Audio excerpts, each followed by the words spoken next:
এক জঘন্য নিৰ্লজ্জ কাণ্ড পাখান পিতৃৰ পৈশাচিক কাণ্ড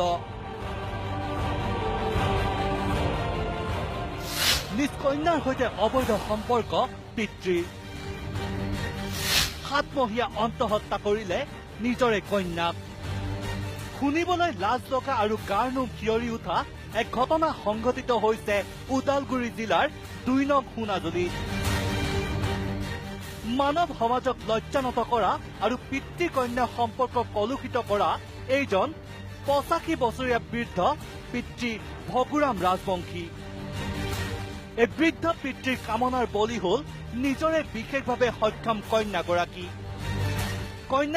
7 মহীয়া গৰ্ভৱতী হোৱাৰ কথা পোহৰলৈ অহাৰ পাছতে চাঞ্চল্যৰ সৃষ্টি হৈছে সমগ্ৰ অঞ্চলটোত এই ঘটনাটো আমাৰ তাৰ বৰ লজ্জাজনক হৈছে কাৰণ ছোৱালী দেউতাক আৰু ছোৱালীৰ যিটো আমি কাহিনী ইয়াত শুনিলোঁ সেইকাৰণে আমাৰ ইয়াত গাঁৱৰ মানুহবিলাকৰ ইমান লজ্জা হৈছে যে মানুহবিলাক বলিয়াৰ দৰে হৈ গৈছে তেওঁ পলাই থকাৰ কাৰণে আমি থানাত যাই জনাব লগা হ'ল তাৰ পৰা এইটোৱে হ'ল যে দেউতাকে ছোৱালীজনীক ৰেপ কৰা বুলি আমি জানিবলৈ পাইছোঁ দেউতাকে যিহেতুকে ছোৱালীটোৰ লগত সহবাস হ'ল এইটো অন্তঃহত্যা বুলিয়ে কয় এইটো লজ্জাজনক কথা আমাৰ গাঁৱত সকলো মানুহে তাৰমানে এইটোত বহুত লজ্জা দিছে তেওঁক এতিয়া আমি থানাৰ সহায় ল'ব লগা হ'ল থানাৰ সহায়ৰ যোগে তেওঁক কাৰায়ত্ব কৰি তেওঁ প্ৰমাণপত্ৰ সাক্ষী জবান থানাত দিয়া হ'ল গৰ্ভৱতী হোৱাৰ কথা পোহৰলৈ অহাৰ পাছতে পলায়ন কৰিছিল পিতৃৰূপী দানৱ ভগুৰাম ৰাজবংশী অৱশ্যে পৰৱৰ্তী সময়ত ডিমাকুচি আৰক্ষীয়ে অভিযান চলাই কৰায়ত্ব কৰে লোকজনক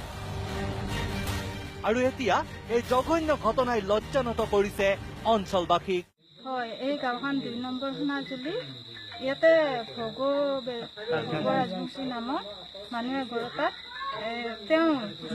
সৰু ছোৱালী একদম নিজৰ ছোৱালী তেওঁ ছোৱালীৰ লগত তেওঁ অবৈধ হৈ পেলাই বৰ্তমান অবৈধ সম্পৰ্ক হয় বৰ্তমান 7 মহীয়া অৱস্থাত দেখা গৈছে